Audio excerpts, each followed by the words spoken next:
She pointed a gun at my pregnant daughter and called it protocol. That's what Verna Klatch, president of the Juniper Hollow HOA board, screamed before she pulled the trigger. The wind chime shattered first, then Maris dropped. Blood soaked the baby blue tablecloth beneath her belly before I even processed the sound. And Verna? She holstered her pistol like she'd just swatted a fly. "I warned you people not to provoke me," she said to the guests frozen around us. "He lunged at me. I defended myself." But he didn't lunge. No one did. The only thing Riven Hale, my son-in-law, had in his hand was a plastic plate of deviled eggs. No warning, no raised voices, just a bullet, a lie, and my daughter's scream. I'm Galen Thorne, and I spent 30 years as a federal crime scene reconstructionist. That means I know exactly what bullet trajectories don't lie about. And Verna just fired one into the wrong family. The chime that hung above Maris's head, metal and glass, handcrafted by her husband from the shells they collected in Mendocino. It caught the bullet before her body did. And I'm going to prove it. Subscribe now, because I'm not just telling you what happened. I'm about to show you what HOA power unchecked can cost. And if you're in a neighborhood like ours, you need to know how fast it turns fatal. They thought I'd be shaking, broken, grateful for help. I was already checking for primer residue on the fragments before the paramedics arrived. I could tell by the blood mist arc that the shot wasn't point blank. She lied. Again. But Verna wasn't new to lying. She'd been circling our home for weeks, filing citations over chalk drawings, wind direction flags, and the fact that Maris's porch swing was visible from the road. Her latest violation: improper community use of yard during third trimester events. That was actually typed on the warning letter she shoved in our mailbox the week before. My daughter's baby shower was unauthorized assembly, she said. A few paper lanterns, cupcakes, and pastel chairs were a threat to HOA values, apparently, but this was never about a party. It was about control. Maris is all I have left. After my wife died, and after the department closed that Texas case with the pregnant Jane Doe we never ID'd, I left federal work. Quiet house, quiet town. I bought the lot beside hers to build something safer, something slower, but I should have known peace doesn't come to places like Juniper Hollow Preserve. This place is dressed like paradise. Wraparound porches, bird sanctuaries, sunset HOA newsletters. But beneath the vinyl siding and fake smiles, it's a powder keg, and Verna Klatch held the match. I warned her once, calmly, firmly. When she barked about the string lights we strung between our porches, I said, "This home is private property. The HOA has no jurisdiction over shared family installations unless defined by municipal easement." She blinked, and that was the first time she called me a threat. See, when people like Verna can't control you with citations, they escalate. She pushed until she had her moment, and when she got it, she fired. And that wind chime. God, that damn wind chime. I watched her bullet pass through it, shattered glass and metal ringing out above the screaming, Maris's hands on her belly, her lips mouthing, "Dad?" I replay it every time I close my eyes. And no, she didn't die. Not that day. But Verna Klatch didn't miss either. She hit something deeper, something older, and she woke up the part of me I buried with that unnamed woman's case file in Uro 6. I know angles. I know powder burns. I know false flag justifications disguised as neighborhood safety. Verna made a mistake thinking no one would question her word. But I don't need a lawyer to prove what happened. I need trajectory, and motive, and silence. She gave me all three. And when I'm done, no HOA board in this country will want to use the word self-defense in front of a man who still remembers what a real blood spatter looks like. Now I want you to tell me, where are you watching from? Because if it's a neighborhood like mine, you better check who holds the master key. The blood hadn't even dried on the patio when the first email hit the neighborhood listserv. Subject line: Community Disruption Incident. Emergency HOA Clarification. Verna wasted no time. She used that HOA account like it was a megaphone and painted my daughter as the aggressor.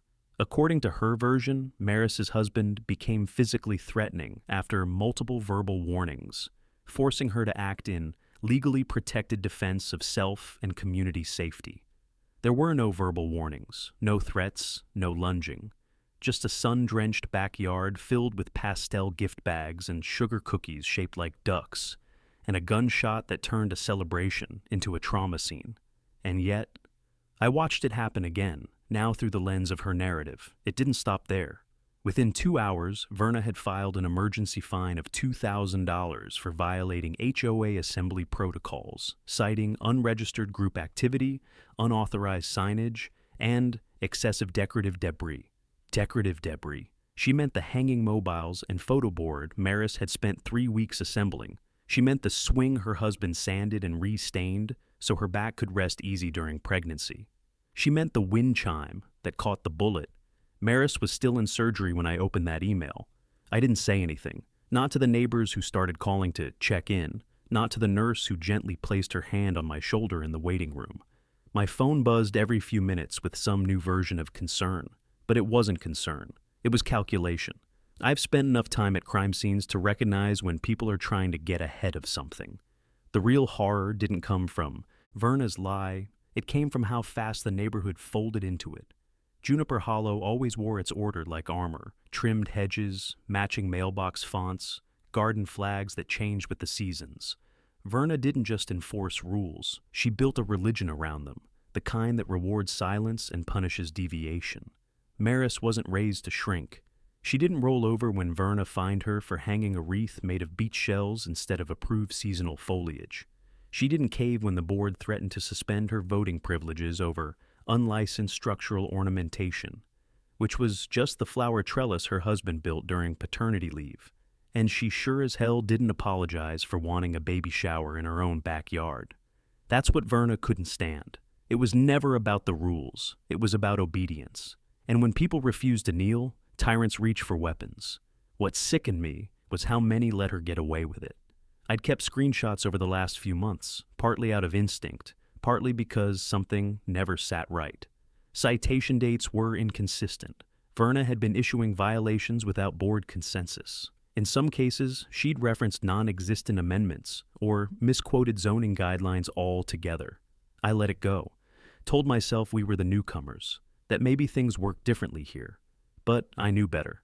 Before I retired, I spent years testifying in federal courtrooms where chain of custody and margin of error determined whether a man walked free or died behind bars. I've seen what happens when procedure is bent just a little, just enough. That's how monsters find daylight. Verna's history wasn't just a paper trail, it was a noose. I just hadn't realized how tight she'd already cinched it. There was the time she threatened the Martells for having a support animal without visible documentation. The time she tried to have the Pender boys suspended from the community pool for playing a Bluetooth speaker too loud during swim practice. Every so-called violation had a common thread. Vulnerable targets who didn't have the energy or knowledge to fight back. Maris was different. She knew her rights. She'd even helped a few neighbors draft appeals. That's when the real heat began. Anonymous complaints. Warnings. And then, that last HOA meeting, Verna's voice trembling just enough to sound scared, telling everyone she felt unsafe around the thorns. She was building the excuse before she ever reached for the gun. And now, somehow, she was winning the story. I stared at her email, reread the phrasing. Escalated due to non-compliance, duty to defend, protective action taken under advisement of standing bylaws. She was dressing murder in policy, and everyone who clicked archive without reading it was becoming part of the defense. I looked at the stack of citations piled in my drawer and realized they weren't random. They were a blueprint, one I'd been ignoring. That was going to change. I heard the knock before I saw him. 3 slow taps, spaced far apart. Like someone wasn't sure they had the right house, or maybe hoped no one would answer. When I opened the door, Elliot Bram stood on my porch, shoulders hunched like he'd aged a decade overnight. He didn't meet my eyes, just nodded once and took off his faded cap. The same tan HOA board hat they all wore like badges. His hands were shaking, even though it was warm outside. Didn't come to argue, he said, voice low. Didn't come to defend her either. He meant Verna, but he couldn't say her name. I stepped aside without speaking. He shuffled in, glancing toward the living room like he was walking into a courtroom instead of a house. Elliot had always been the quiet one at the HOA meetings. Sat 3 seats to the left of Verna, eyes down, flipping through bylaws like they meant something to him. I used to think he was just tired, or indifferent. But the way he looked now, like he was carrying something corrosive, that wasn't indifference. That was rot. I didn't know what she'd do, he started, wringing his cap like it owed him an apology. I knew she was forceful, but I didn't know she'd... He stopped. His mouth worked to finish the sentence, but nothing came out. She shot my daughter, I said. Finish the thought. He winced. I saw it, Galen. I saw her draw. There was no threat, no lunge. Riven didn't move. I felt something cold slide behind my ribs. I hadn't told anyone about the angle yet. Not the police, not the neighbors. Just me, the blood, and the chime fragments. If Elliot had seen what I thought he had... Why didn't you say that in your statement?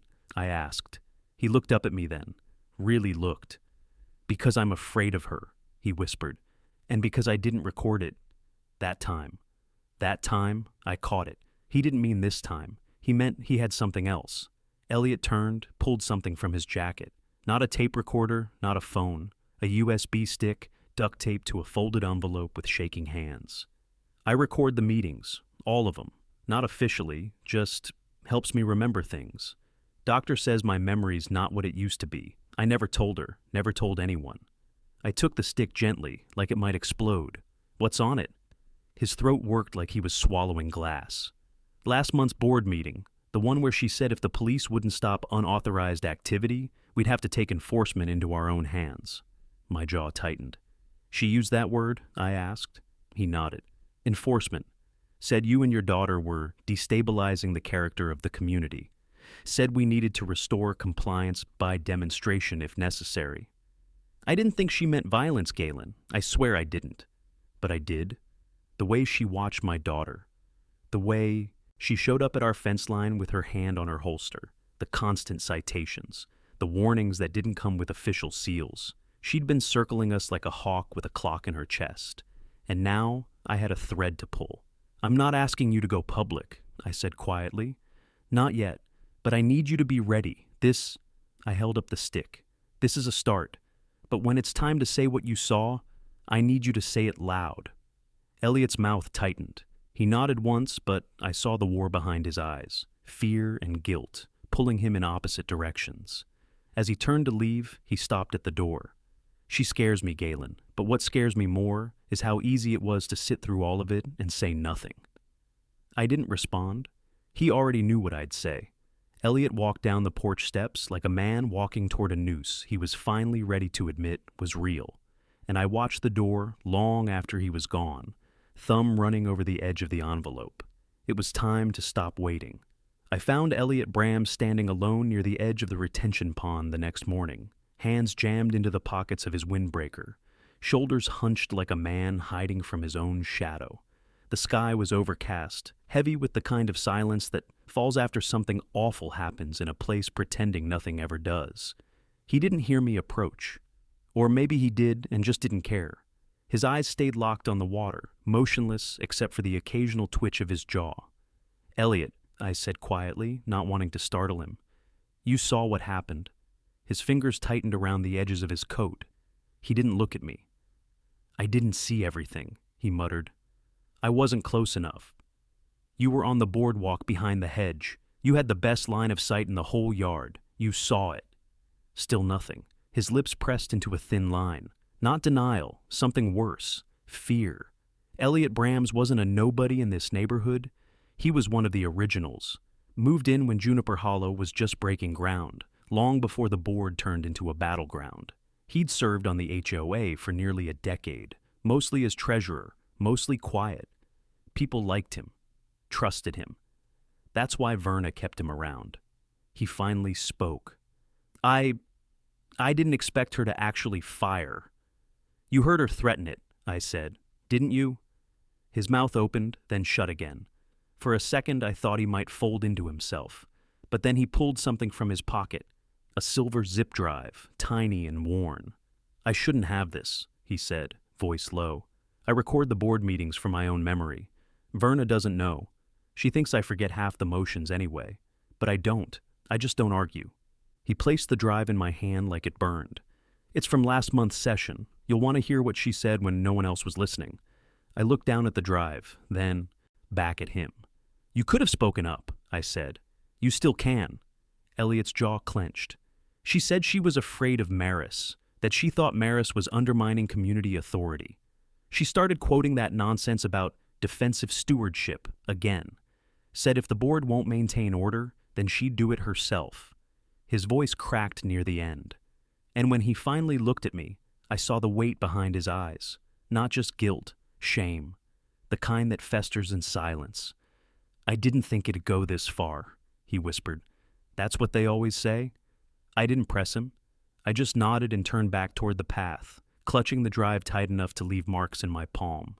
Later that afternoon, I locked myself in my office and played the audio. No enhancements, no filters. Just raw, ambient tension captured in compressed format. At minute 42, her voice came through clear. Verna Klatch. Calm. Unhurried. Discussing disruptive patterns of noncompliance and neighbors attempting to weaponize technicalities against board authority. And then, if the bylaws won't give me teeth, I'll find my own. Some people don't learn until you draw blood. My stomach turned. She'd been planning this. Maybe not the exact moment, maybe not the baby shower, but she'd been waiting for a reason, a chance to assert power beyond policy. She didn't just snap, she staged it. And everyone else? They'd let her. The HOA board had sat silent while she rewrote enforcement letters. They'd shrugged when she replaced quorum votes with executive decisions. Even Elliot, as conflicted as he clearly was, hadn't stopped her. He'd watched the slope tilt and said nothing until blood hit the lawn. I can work with silence. I've built entire cases on what people choose not to say. And now I had the first real crack in Verna's armor, her own voice, premeditating control through violence. It wasn't just a sound file. It was intent. Elliot had no idea how much he'd just handed me. The HOA didn't slow down. It doubled down. The morning after I received Elliot's audio, a notice was taped to my front door in red ink instead of the usual black. HOA Emergency Citation, number 34A, it read.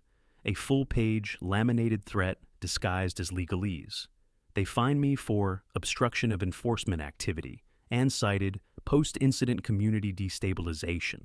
Apparently, my refusal to comply with their request for a public statement, an apology specifically, was now punishable by thousands in fees.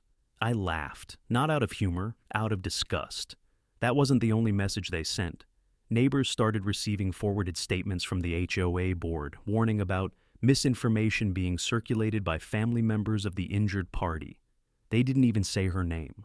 My daughter was reduced to a liability in their eyes, an inconvenience to the board's optics. The threat was spreading like mold through wallpaper. Quiet, invisible, until you press too hard and the whole thing collapses in your hands. I went to the mailbox and found 3 more citations stuffed inside. One for unsecured property perimeter because I'd left my gate open for paramedics. One for damaging common flora because blood had stained the lawn's edge. And one for emotional hazard. I couldn't even begin to guess what statute that one referenced. It was all nonsense thrown together to push me back into silence. I wasn't the only target. Across the street, the Hansens who had been at the baby shower found a notice in their mailbox citing non-compliant spectator conduct. No one knew what that even meant, but it didn't matter. Verna was setting an example. If you stand too close to the fire, she'll burn you too. Juniper Hollow had always run on compliance by exhaustion. People didn't fight because it wore you down. Time, paperwork, bureaucracy, it all blurred together until giving in felt easier. That was Verna's true power, not the gun, the process. But she'd made one mistake. She thought I was just another neighbor. I've spent years testifying before grand juries. I've reconstructed entire murder scenes from 6 blood drops and a crumpled photograph. I've worked with federal prosecutors who built careers on the kind of forensic reports I wrote between coffee breaks. Verna may control the narrative here, but I know how to write truth in language the law understands. Still, the timing mattered. I couldn't go public until I had enough to rip through the net she was casting over this neighborhood. A single misstep, and she'd spin it as harassment, vengeance, trauma response. That's how people like her survive. They turn the mirror back toward the victim and call it chaos. So I walked. I walked the neighborhood she thought she ruled, talked to the residents she assumed feared her more than they trusted themselves. I kept it casual. No accusations, no demands, just questions. What do you remember hearing that day? Did anyone else receive a citation afterward? Did Verna mention my daughter before the shower? Some looked away, some deflected, but a few cracked. Mrs. Beckley, who lived 2 doors down from Maris, admitted she'd heard Verna on her porch phone the day before the shower. If they think they can parade around without respect for the order of things, Verna had said, then maybe it's time they feel what disorder actually looks like. That line stuck with me. Feel what disorder looks like. She hadn't just lost control, she wanted a spectacle, a message. It was the same pattern I'd seen in vigilante cases we worked in Chicago, neighborhood crusaders who masked vendettas under the illusion of keeping the peace. They didn't want order, they wanted submission. And I had the first layer of proof. Elliot's recording gave me intent. The citations gave me pattern. Now I needed exposure. I needed something that would push this from HOA infraction into criminal liability territory, where outside authorities couldn't ignore it anymore. And I needed it fast, because Maris was still recovering in ICU, and Verna was already telling the next lie. It hit me while I was staring at the wind chime. I'd collected the fragments myself after the police cleared the scene. They hadn't even bagged them, just brushed the debris into a corner near the garden bed and marked it as non-essential. But I knew better. The chime hadn't just been decoration, it had been in the bullet's path. I'd wrapped the shards in lint-free cloth and stored them in a clean tackle box lined with foam. Now, under the halogen light in my workshop, I laid them out one by one, glass slivers, bent aluminum, one copper ring warped by heat. There were traces of soot fused into the cracks. I didn't need a lab to recognize primer residue. What most people don't understand is that bullets don't just leave holes, they tell stories. Entry angles, burn patterns, velocity distortion. All of it's a language. I'd spent my life translating it. This wasn't about belief anymore. It was about physics. If Verna's story were true, that Riven had lunged and she fired in panic, then the bullet should have hit straight on, from chest level. But the damage to the chime? It was from above. Clean entrance through the upper quadrant, ricochet downward. I measured the puncture spread across 2 of the aluminum rods, angled, not direct. She'd been standing higher, probably at the porch steps. She'd aimed down. I took the bent copper piece and dusted it with a static brush. Flecks of black particulate lifted into the light. GSR, gunshot residue, confirmed. The chime had been struck mid-air, not after, not a ricochet. The projectile had passed through the ornament before hitting Maris. I diagrammed it out.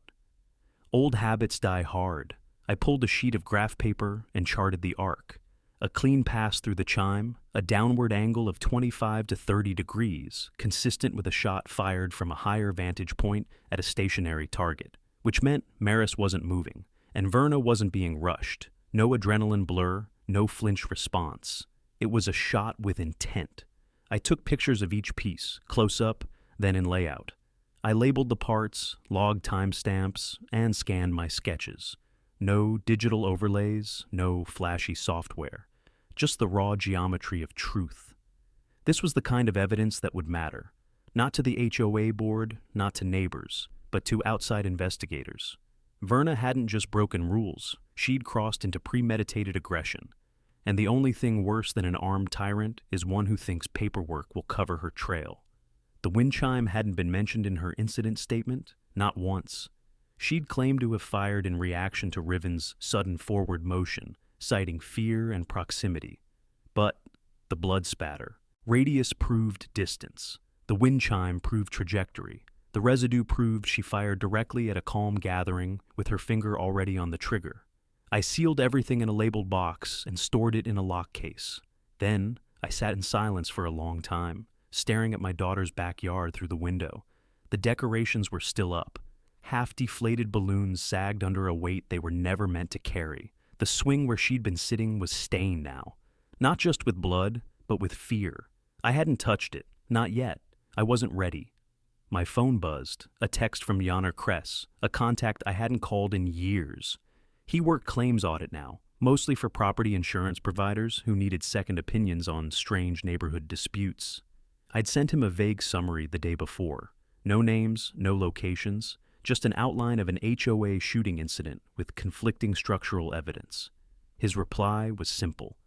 "This one smells like liability. I'm in. Got time to talk tomorrow?" That was the moment I knew the circle was starting to close. Verna could scream protocol all she wanted. She could spam the listserv. She could intimidate the neighbors into silence. But she couldn't stop what the fragments already knew. They'd carried the truth through metal, heat, and chaos. And I was going to make sure everyone heard what they said. Maris went into emergency labor 48 hours after the shooting. The doctors told us it was stress-induced, no surprise there. Her blood pressure had climbed past the safe threshold, and they didn't want to risk another hemorrhage. So, they wheeled her into surgery with a team of 3 and prepped for a C-section. I wasn't allowed in the room, hospital policy. But I watched the monitors. I watched the sterile hallway clock tick past, the point where time felt real. And I stayed still. Not because I was calm, but because the rage needed somewhere to settle. She shouldn't have been in that bed.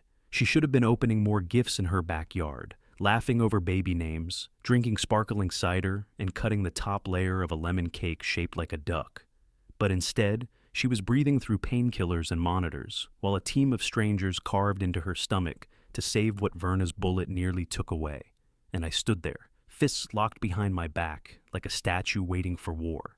My mind wandered where it shouldn't, to another case, another victim, another pregnant woman. That time, it was a back alley behind a convenience store in Austin. 17 weeks along, no ID, one slug lodged in a broken cinder block. We never found who pulled the trigger. We buried her under a name no one claimed. I spent 9 months chasing the wrong lead. I gave my testimony, filed the report, and watched the file get closed because no one would fight for her. I failed her. But I wouldn't fail Maris. A nurse stepped into the hall and called my name. My knees almost buckled before I heard the second sentence. "They're both stable. It's a girl." For a second, everything stopped. Then I exhaled. The first full breath in days. I stepped into the room. Maris was pale, groggy, but alive. Her hand found mine like it had never let go. Beside her, swaddled and impossibly small, was the life we'd nearly lost. No tears, just silence. There wasn't room for grief in that moment, only resolve. I kissed her forehead, and she whispered, "Make sure she never gets to pretend it didn't happen." I nodded. I didn't need to ask who she meant. The next morning, I opened the wind chime box again and photographed every piece under new light. I cross-checked my angle estimates, added elevation data from Verna's porch height, and ran calculations on bullet drop. The numbers lined up. Everything pointed to a downward shot from the steps. Not a chaotic scuffle in close range like she claimed. But I needed more than theory. I needed teeth. So I dug out my old contacts. One of them, a retired civil liability expert named Monroe, now consulted with the state's nonprofit compliance board. Another, a former insurance loss adjuster, helped municipalities investigate corrupt neighborhood associations. I didn't give them everything, just enough to raise flags. And the flags went up fast. Verna's HOA didn't carry standard directors and officers' liability coverage. Turns out, she'd rewritten the board's renewal policy last spring, cutting corners to save budget, and quietly removing firearm clauses from the exclusions list.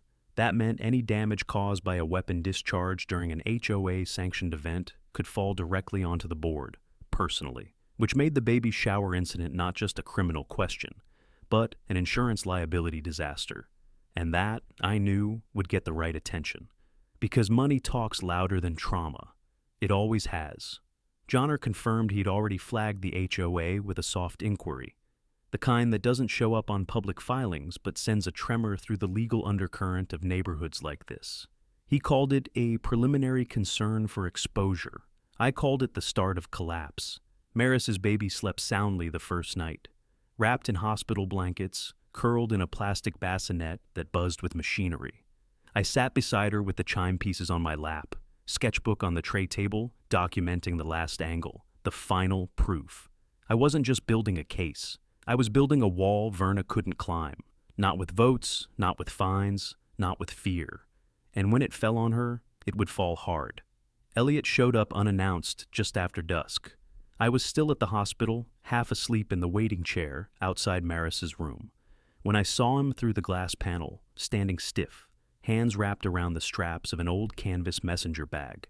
His face was pale, sallow in the overhead light, like he hadn't slept in days. He knocked once and waited. I stepped out, cautious. He didn't meet my eyes.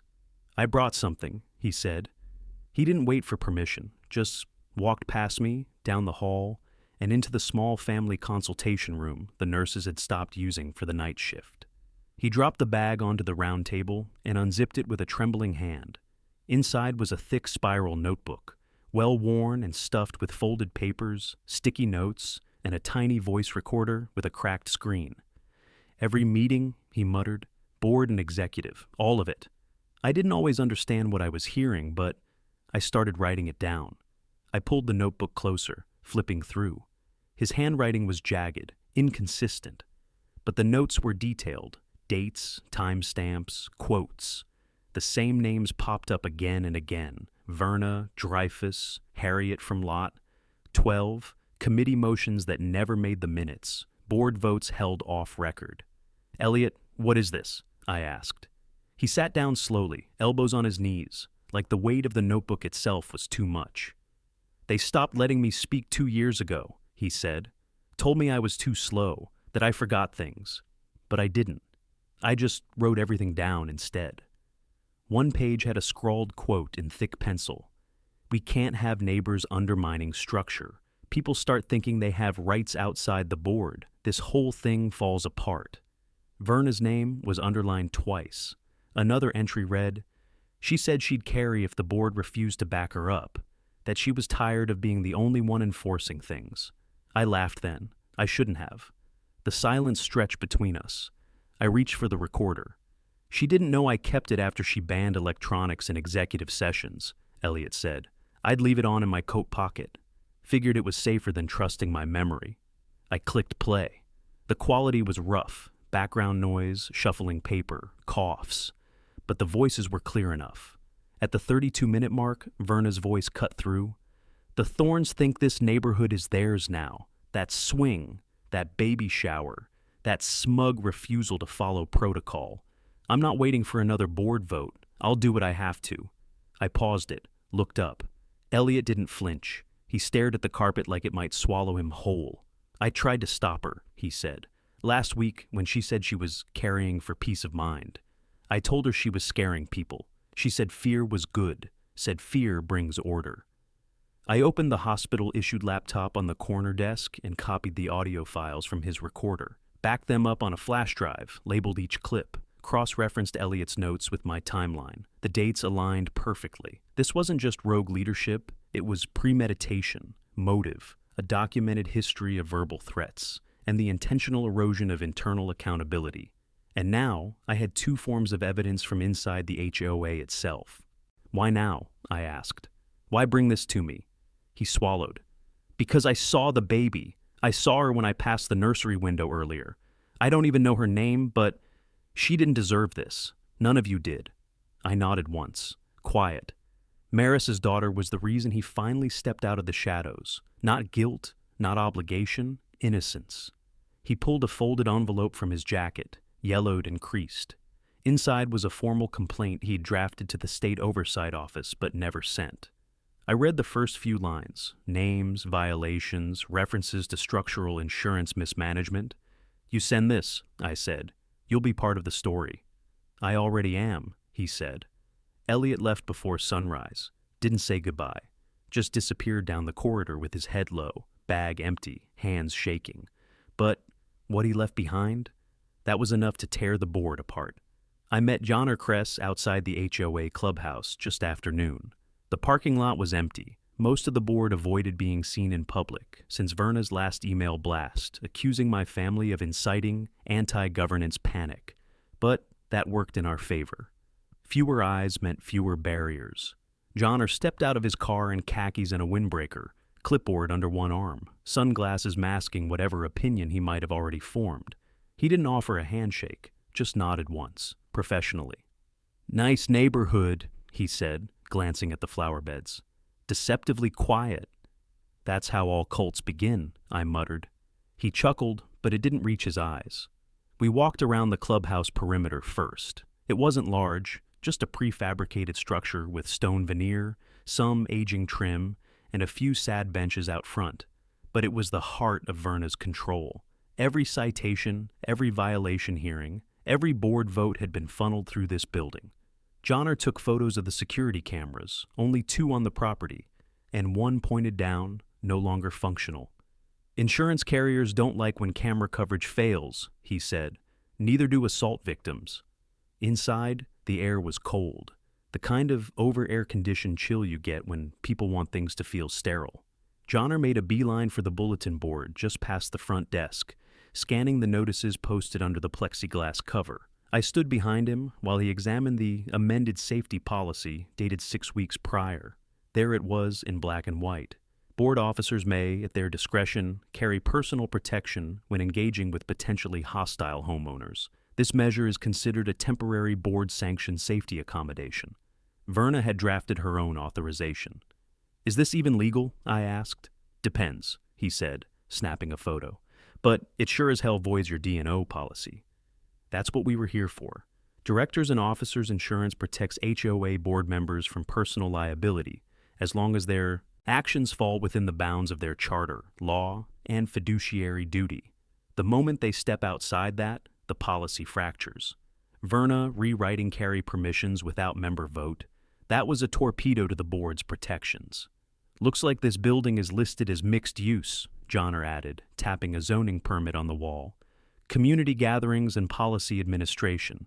You know what that means?" I shook my head. "Liability zones overlap. If someone's harmed during a board event here, they can't claim private enforcement protections, especially not with weapons involved." He started snapping more photos: outlet wiring, stairwell elevation, faded fire escape markings. To me, they looked like mundane defects. To him, they were breach points. "This building's underinsured," he said finally. "And if she discharged a weapon during a function tied to her position, even off-site, that still touches the board's pocket. If I submit a liability query to the carrier now, it'll trigger a risk audit. And what does that mean for them? Worst case?" He smiled grimly. "The insurer drops the HOA, the board becomes personally liable, and Verna's next meeting comes with a subpoena." It was all I needed to hear. Back home, I pulled the files from my lockbox, the trajectory sketches, the chime fragments, Elliot's recordings, the logbook. I scanned each item into a shared folder and included detailed annotations, dates, timestamps, locations. Then I built the binder, one for Johnner, one for the State Oversight Board, one for me. I included the HOA's own documentation, the amended carry clause, Verna's contradictory statements, the post-shooting citations. Every lie folded over every law she twisted.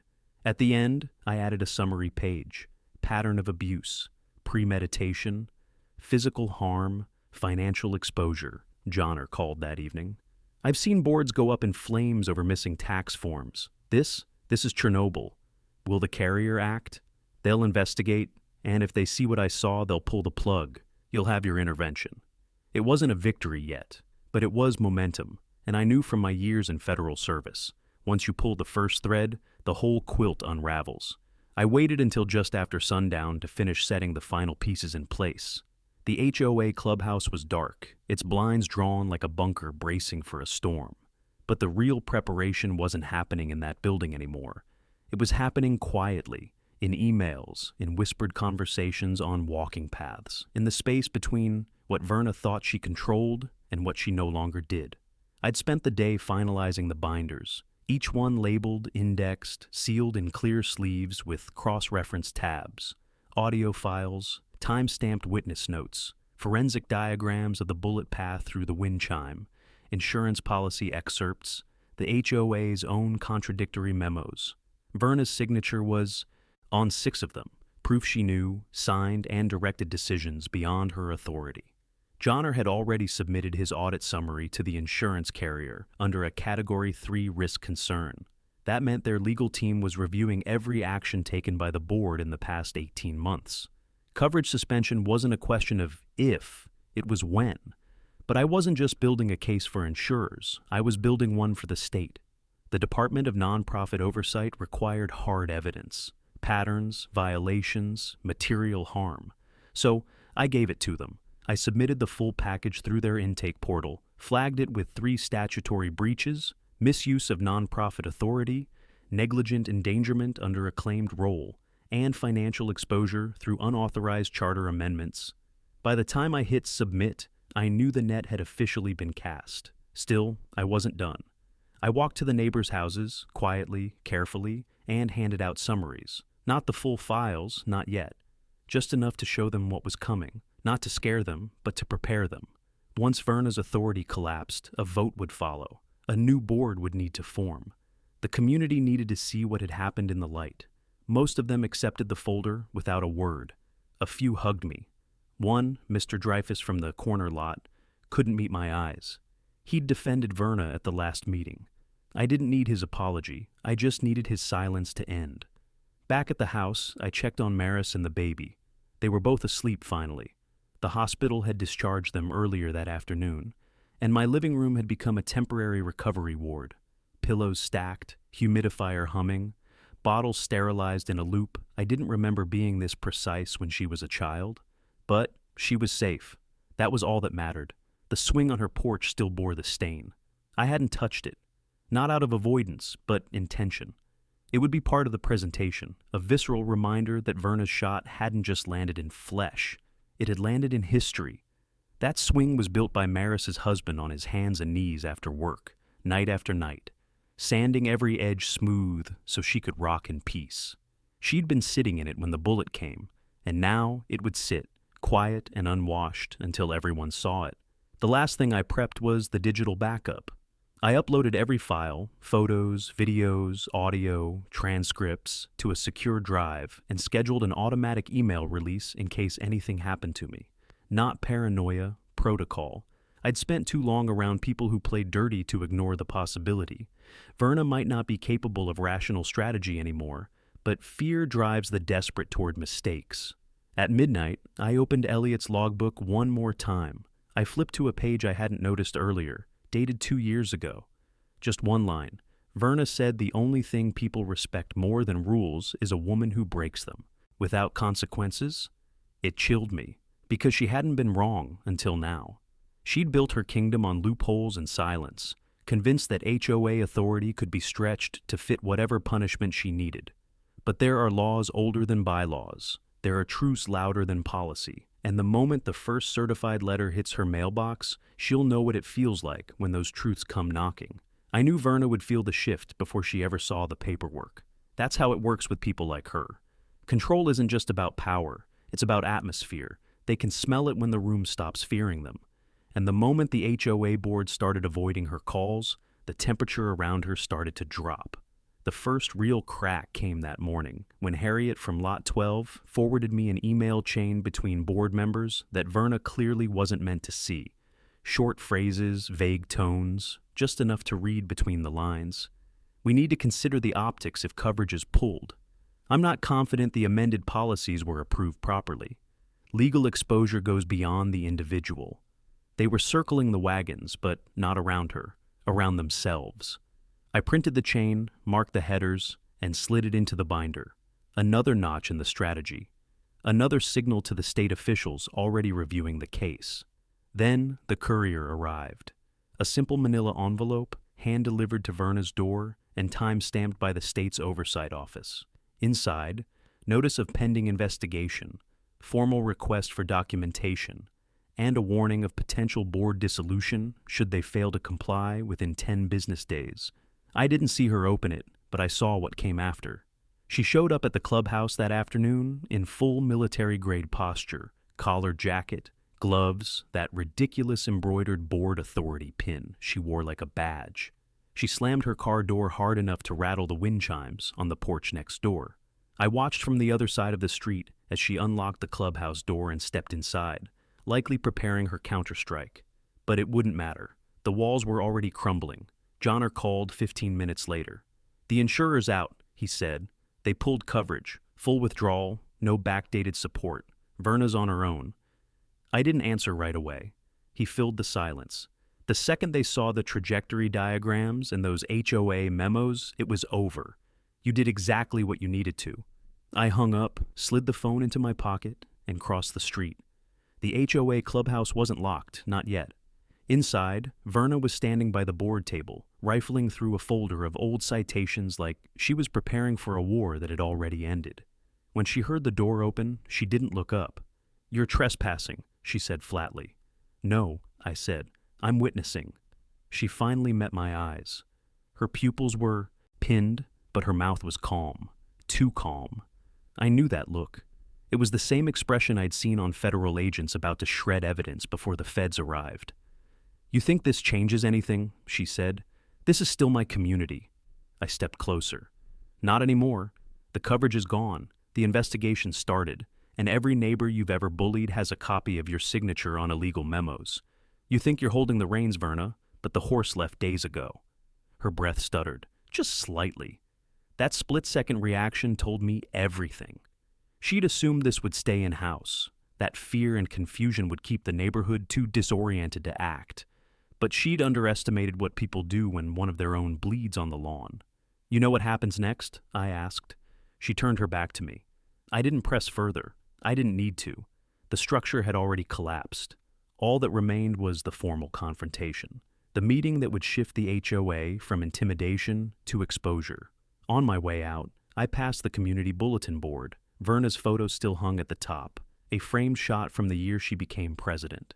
Smiling, arms crossed, standing in front of a manicured hedge, she fined someone $75 for trimming too short. I didn't take it down. That wouldn't be justice. That wouldn't be truth. The truth was coming. And it would arrive with a full room, a state official, a forensic reconstruction report, and a wind chime fragment that still smelled faintly of smoke. The community hall filled faster than I expected. Not for a barbecue, not for a yard sale or HOA-sponsored nature walk, for a reckoning. Folding chairs lined the room in rigid rows, neighbors packed shoulder to shoulder, eyes tight with something heavier than curiosity. Some looked nervous, some angry, most just tired. A kind of bone-deep exhaustion that settles in after years of being managed instead of heard. Verna sat alone at the head table, lips drawn into a taut line, hands folded like a politician at a press conference. The rest of the board had refused to join her. 3 had already resigned. 2 sent written statements distancing themselves from unilateral actions taken without proper procedural authorization. Behind her, the projector screen flickered to life. The state representative stood calmly to the side, a man in a slate-gray suit with a clipboard and the kind of tone that said he'd done this before. His name was Marin. He didn't smile. "Today's purpose," he began, "is to present initial findings from the active investigation into the governance practices of the Juniper Hollow Homeowners Association, in light of recent events and submitted evidence." He nodded to me. I stepped forward, placed the binder on the table, and opened it to the first page, the wind chime diagram. I didn't need notes, I didn't need flair, just truth. This diagram represents the trajectory of the bullet that struck my daughter Maris Thorne while she was seated on her porch swing during her baby shower, I said, letting the silence settle before continuing. The shot passed through this wind chime, metal and glass, handmade, before piercing her shoulder and abdomen. The angle proves the shooter was elevated and distant, not close and threatened as the incident report claims. I moved to the next page. "This," I continued, "is a photo of the wind chime's copper ring, bearing primer residue, the kind only found when a bullet passes through at muzzle velocity. Page 3, the amended safety clause. This is the memo issued by Verna Klatch, HOA president, granting herself firearm carry privileges during enforcement activity, without a community vote or insurance notification. This clause is not only unauthorized by the charter, it is illegal under non-profit governance codes for incorporated HOAs in this state." I didn't need to raise my voice. The stillness in the room was louder than anything I could have said. I turned to Marin. He took over. His tone was clinical. "Our office has confirmed that the HOA's Directors and Officers Insurance Policy has been suspended due to exposure created by this clause. Liability for any damages incurred now rests with individual board members." Verna flinched for the first time. Marin continued. The Department of Nonprofit Oversight is preparing formal suspension of the current board pending a compliance review and emergency vote. Should community members request it, a full board reformation may be initiated within 60 days. He paused, looking directly at the crowd. But only if you want it. That's when Elliot Bram stood. Not loudly, not dramatically. Just stood. His voice carried like gravel over stone. I was on that board, he said, and I watched her do this. I watched her escalate and twist the rules and threaten the people she didn't like, and I didn't say anything. That ends now. He looked down, cleared his throat, then turned back to Marin. I move for dissolution, effective immediately. Marin nodded. Motion recorded. Second.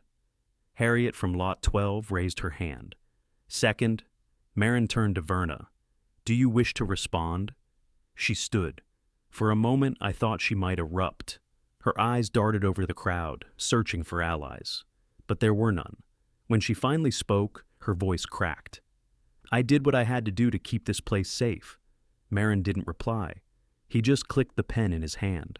Motion passed. Effective as of this moment, the Juniper Hollow HOA board is suspended. Verna sank back into her seat like something inside her had finally run out of fuel. No shouting, no applause.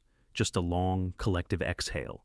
The sound of that exhale stayed with me for days. It was more than relief. It was release. A kind of shared breath no one in this neighborhood had taken in years. The board was gone. The rules that had ruled us had crumbled under the weight of their own arrogance. And Verna Klatch, for the first time, looked like what she'd always been, small. She didn't speak to me again after that night. She didn't have to. The state moved fast. Within 48 hours, she'd been placed under formal arrest, pending assault and negligence charges. Her mugshot hit the local paper 2 days later, right beneath the headline, State Dismantles HOA After Shooting Investigation. I didn't read the article. I didn't need to. The picture said enough. No badge, no authority, no power left to wield. Elliot came by the next morning, clutching 2 cups of coffee from the corner shop. He looked 10 years younger, lighter somehow, even with the weight of guilt still visible in his posture. We stood on the porch where everything had started, the one still bearing the bloodstain Verna had called decorative debris. He didn't say much, neither did I. Sometimes silence is the only apology worth accepting. Behind us, the neighborhood was different. People were talking again. Kids were playing outside. Mrs. Beckley finally brought her dog out for a walk without glancing over her shoulder. The Hansons rehung their wind chimes. I counted 7 of them across the cul-de-sac. For the first time, the sound wasn't eerie. It was freedom. Maris was home by then. She'd healed faster than anyone expected, though the scar was still fresh. A pale reminder of how close we came to losing her. She spent most mornings in the rocker with the baby in her arms, humming the same lullaby her mother used to sing. I'd catch her staring sometimes, out toward the tree line, where the sound of a single chime drifted through the breeze. The new one, fused from the fragments of the old. When she first asked me to build it, I didn't want to. It felt wrong, turning something that symbolized a gunshot into a decoration. But she said, it's not about the bullet, it's about the sound that came after. So I melted the metal, refashioned the glass, and etched her daughter's initials across the lowest ring. When it caught the light, it glowed faintly gold. We hung it above the same swing Verna tried to destroy, not as defiance, as proof that no matter how loud control pretends to be, peace can still return, piece by piece. The neighborhood held its first new community meeting 3 weeks later. No suits, no bylaws, no titles. Just folding chairs on the green, coffee thermoses, and laughter that didn't sound rehearsed. The state representative showed up again, this time smiling. He congratulated everyone on forming a provisional community council, not an HOA, a council. Something built on trust instead of signatures. Elliot was elected chair. He didn't want the position, but they wouldn't let him refuse. You've earned it, Harriet said, patting his arm. You were the first to stand up when it mattered. When it came time to speak, he cleared his throat and looked toward me. We owe our peace to the thorns, he said, but we owe our silence to no one. Applause followed, not loud, not theatrical, just enough to carry. For the first time, the sound didn't echo off walls built from fear. It lingered in open air, Later, when the sun dipped behind the roofs, I walked back to Maris's porch. The air smelled like rain, fresh and new. The wind picked up just enough to stir the chime, and for a brief second, it sang. I closed my eyes. It wasn't just sound, it was memory, rewritten. For 30 years, I'd seen what people do to one another when power goes unchecked. I'd testified, diagrammed, and archived it all. But this was the first time I'd watched a community unlearn its fear. The baby stirred in her bassinet, her tiny fingers curling toward the sound. Maris smiled. "She likes it," she whispered. "Good," I said. "She was born in the middle of the storm. She deserves to grow up in the calm." That night, I sat under the porch light, wind brushing my face, and listened to the chimes sing its fragile, steady song. It wasn't the melody of tragedy anymore. It was the sound of proof, the kind that lives on long after the shouting stops. Subscribe and don't miss our next story. Trust me, you'll feel it. And tell me in the comments, what injustice should we tackle next?